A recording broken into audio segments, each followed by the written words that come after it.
now assumes the Scottish titles which have meant so much to me.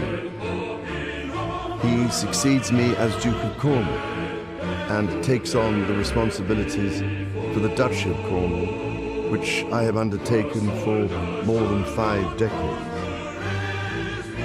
Today, I am proud to create him Prince of Wales, to Wysog Cymru, the country whose title I've been so greatly privileged to bear during so much of my life and duty.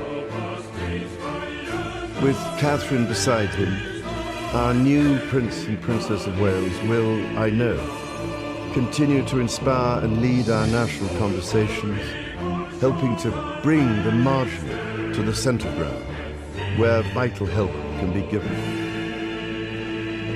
I want also to express my love for Harry and Meghan as they continue to build their lives overseas.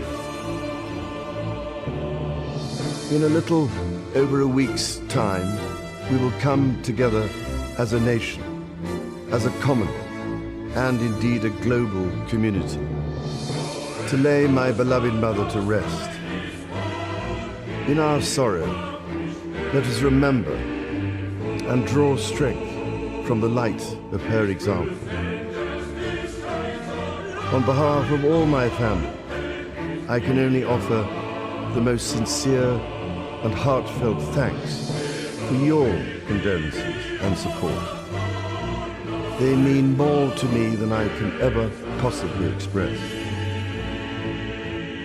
And to my darling Mama, as you begin your last great journey to join my dear late Papa, I want simply to say this: thank you. Thank you for your love and devotion to our family and to the family of nations you have served so diligently all these years. May flights of angels sing thee to thy rest.